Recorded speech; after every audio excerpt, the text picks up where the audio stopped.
அனைவருக்கும் வணக்கம். இது நம்ம ஆதிவராகி யூடியூப் சேனல். இன்னைக்கு இந்த பதிவு விநாயகர் சதுர்த்திக்கான சிறப்பு பதிவுன்னே சொல்லலாம். வர்ற புதன்கிழமை, அதாவது ஆகஸ்ட் மாதம் 27ஆம் தேதி நமக்கு விநாயகர் சதுர்த்தி வருது. தீராத பணக்கஷ்டம் இருக்குன்னு சொல்கிறவங்க, கழுத்தை நெரிக்கக்கூடிய கடன் பிரச்சனை இருக்குன்னு சொல்கிறவங்க தவறாமல் இப்போ நான் சொல்ல போகிற பரிகாரத்தை விநாயகர் சதுர்த்தி நாளில் செஞ்சு பாருங்க. இப்போ நான் சொல்ல போகிற கட்டையை பீரோவில் வச்சாலே போதும்.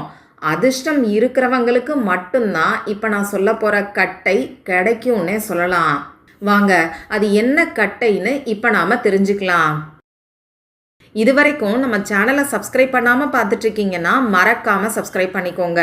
பக்கத்தில் இருக்கக்கூடிய பெல் ஐக்கானையும் ப்ரெஸ் பண்ணிக்கிட்டிங்கன்னா அடுத்தடுத்து நான் போடக்கூடிய சிறப்பான பதிவுகளை நீங்கள் மிஸ் பண்ணாமல் தெரிஞ்சுக்க முடியும்.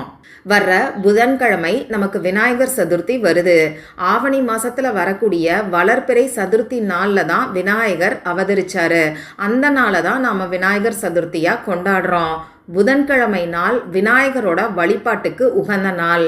இப்படிப்பட்ட புதன்கிழமையோடு சேர்ந்து வரக்கூடிய விநாயகர் சதுர்த்தி ரொம்ப ரொம்ப விசேஷமான ஒரு அமைப்புன்னே சொல்லலாம். இப்படிப்பட்ட சிறப்பு வாய்ந்த நாளில் பணத்தை வசியம் செய்யறதுக்கு, நமக்கு இருக்கக்கூடிய பண கஷ்டமும் கடன் பிரச்சனையும் தீர்றதுக்கு பீரோவில் நாம் வைக்க வேண்டிய அந்த கட்டை என்னன்னு இப்போ நான் உங்களுக்கு சொல்கிறேன். இந்த வீடியோவில் நான் சொல்ல போகிற பரிகாரம் சுத்தமாக இருக்கிறவங்க மட்டும்தான் செய்யணும். அதாவது ஆண்கள் பெண்கள் யார் வேணாலும் செய்யலாம். பிறப்பு தீட்டு இறப்பு தீட்டு இருந்தால் செய்ய வேண்டாம். பெண்களுக்கு பீரியட்ஸ் டைமாக இருந்தால் செய்ய வேண்டாம். பொதுவாக விநாயகர் சதுர்த்தி நாளில் நாம் அசைவம் சாப்பிட மாட்டோம். அப்படியே நீங்கள் சாப்பிட்ருந்தா கூட இந்த பரிகாரத்தை செய்ய வேண்டாம். இந்த பரிகாரத்தை பொறுத்தளவுக்கு நீங்கள் உங்கள் வீட்டில் இருந்து மட்டும்தான் செய்யணும். இந்த பரிகாரத்தை எந்த நேரத்தில் செய்யணும்னு பார்த்தீங்கன்னா, ராகு காலம் யமகண்டம் இல்லாத நேரத்தை தவிர எந்த நேரத்தில் வேணாலும் இந்த பரிகாரத்தை நீங்கள் செய்யலாம். புதன்கிழமை அன்னைக்கு நமக்கு காலையில் 7:30 மணியில் இருந்து 9 மணி வரைக்கும் யமகண்டம் இருக்குது. மத்தியானம் 12 மணியில் இருந்து 1:30 வரைக்கும் ராகு காலம் இருக்குது. இந்த 2 நேரத்தையும் தவிர்த்துக்கோங்க. இதில் பெஸ்ட்டான டைம் என்னன்னு பார்த்தீங்கன்னா, நீங்கள் விநாயகர் வாங்கிட்டு வந்து வச்சு வழிபாடு செய்வீங்க இல்லையா, விநாயகருக்கான பூஜைகளை செய்யும் போது இந்த கட்டையையும் விநாயகர் பக்கத்திலேயே நீங்கள் வச்சிருங்க. சரி, அது என்ன கட்டை அப்படின்னு சொல்லி கேட்டிங்கன்னா, வெள்ளருக்கு விநாயகரை பற்றி நிறைய பேருக்கு தெரியும். இந்த வெள்ளருக்கன் செடி விநாயகருக்கு உகந்தது. இந்த வெள்ளருக்கன் செடிக்கு கெட்ட சக்திகளை நீக்கக்கூடிய தன்மை ரொம்ப ரொம்ப அதிகம். இன்னும் சொல்லப்போனால் பில்லி சூனியம் ஏவல் இந்த மாதிரியான பாதிப்புகளை கூட குறைக்கக்கூடிய சக்தி இந்த வெள்ளருக்கன் செடிக்கு இருக்குது. இப்படிப்பட்ட வெள்ளை எருக்கன் செடியிலிருந்து அந்த கட்டையிலிருந்து செய்யக்கூடியது தான் வெள்ளருக்கு விநாயகர். உங்களால் முடியும்னா விநாயகர் சதுர்த்தி நாளில் புதுசாக வெள்ளருக்கு விநாயகரை வாங்கி வச்சு நீங்கள் வழிபாடு செய்யலாம்.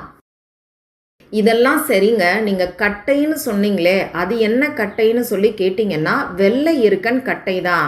இந்த வெள்ளை எருக்கன் கட்டை நாட்டு மருந்து கடைகளில் கிடைக்கும். பூஜை சாமான்கள் விற்கக்கூடிய கடைகள்லையும் கிடைக்கும். அதனால் விநாயகர் சதுர்த்திக்கு முன்னாடியே வெள்ளை எருக்கன் கட்டையை வாங்கிட்டு வந்து உங்கள் வீட்டில் வச்சுக்கோங்க. அதனால தான் இந்த பதிவு 2 நாளைக்கு முன்னாடியே நான் உங்களுக்கு கொடுக்குறேன். சரி, இந்த வெள்ளை எருக்கன் கட்டை மட்டும்தான் இந்த பரிகாரத்துக்கு தேவையான பொருட்களான்னு கேட்டிங்கன்னா, இது கூட இன்னும் 2 பொருட்கள் நமக்கு தேவைப்படும். அது என்னன்னு பார்த்தீங்கன்னா, பணத்தை பல மடங்கு நமக்கு ஈர்த்து கொடுக்கக்கூடிய 5 ரூபாய் நாணயம் நமக்கு தேவைப்படும். புதன்கிழமை நாளில் நமக்கு விநாயகர் சதுர்த்தி வருது. புதன் பகவானுக்குரிய நம்பர் 5. அந்த வகையில் 5 ரூபாயை பயன்படுத்தும் போது நல்ல ஒரு பணவசியமும் ஏற்படும். விநாயகரோட பரிபூர்ணமான அருளும் நமக்கு முழுமையாக கிடைக்கும். 5 ரூபாய் நாணயத்தை இந்த வழிபாடு செய்யறதுக்கு முன்னாடியே மஞ்சள் கலந்த தண்ணீரில் நனைச்சு நீங்கள் சுத்தம் பண்ணி எடுத்து வச்சுக்கோங்க. அடுத்ததான் நமக்கு ஒரு நூல் தேவைப்படும். பச்சை நிற நூலாக இருக்கிறது நல்லது. அப்படி இல்லைன்னா வெள்ளை நிற நூலை கூட நீங்கள் பயன்படுத்திக்கலாம். நூல் உங்களுக்கு கிடைக்கலன்னா நீங்கள் எடுத்து வச்சிருக்கக்கூடிய கட்டையோட சைஸ்க்கு தகுந்த மாதிரி துணியை கூட, காட்டன் துணி, பச்சை நிற துணியை நீங்கள் எடுத்துக்கலாம். பச்சை நிற துணி எனக்கு கிடைக்காது, என்கிட்ட இல்லைன்னு சொல்கிறவங்க வெள்ளை நிற துணியை பயன்படுத்திக்கோங்க. வெள்ளை நிற நூல், வெள்ளை நிற துணி யூஸ் பண்ணுறீங்கன்னா மஞ்சள் கலந்த தண்ணீரில் நனைச்சிட்டு அதுக்கப்புறமா பயன்படுத்திக்கோங்க.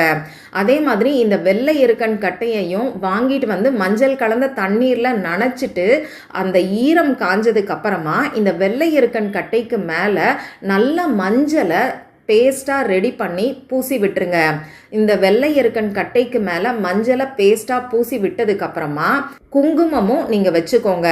இந்த மாதிரி இப்போ நான் சொன்ன பொருட்கள் எல்லாம் தயார் பண்ணி முன்னாடியே நீங்கள் ரெடியாக எடுத்து வச்சுக்கோங்க.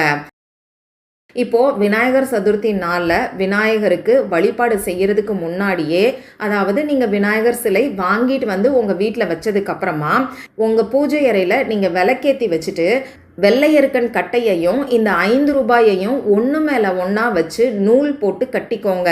இந்த மாதிரி நீங்கள் செய்யும்போது ஓம் கணபதியே போற்றின்னு சொல்லலாம், ஓம் விநாயகா போற்றின்னு கூட சொல்லலாம். அதே மாதிரி ஓம் கம் கணபதியே நமக அப்படிங்கிற மந்திரத்தை கூட சொல்லலாம்.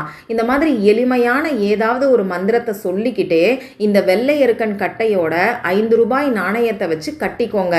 அப்படி இல்லைன்னா துணியில் வச்சு முடிச்சா செஞ்சுக்கோங்க. இப்போ இந்த கட்டையை உங்கள் 2 உள்ளங்கைக்கு நடுவுலையும் வச்சுக்கிட்டு விநாயகர்கிட்ட மனசு உருகி பிரார்த்தனை செஞ்சுக்கோங்க.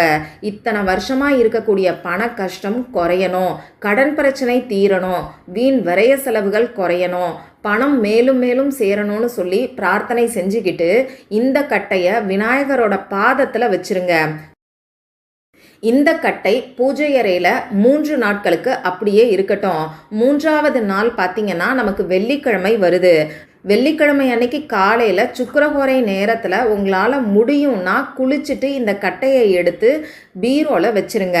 அப்படி இல்லைன்னா பரவாயில்லை, வெள்ளிக்கிழமை அன்னைக்கு சாயங்கால நேரத்தில் 6 மணி போல் உங்கள் வீட்டில் விளக்கேற்றி வச்சு வழிபாடு செய்யும்போது இந்த வெள்ளை எருக்கன் கட்டை முடிச்சு எடுத்துக்கொண்டு போய் பணம் வைக்கக்கூடிய இடத்துல பீரோவில் நீங்கள் வச்சுருங்க.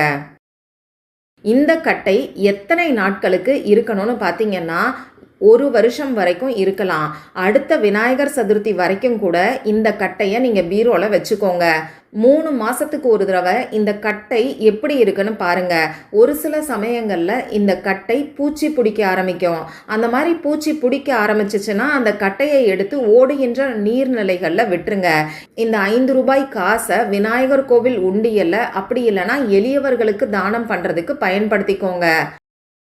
1 வருஷம் வரைக்கும் அப்படியே இருக்குன்னா அடுத்த விநாயகர் சதுர்த்தி நாளில் திரும்பியும் இதே மாதிரி நீங்கள் ரெடி பண்ணி வைங்க.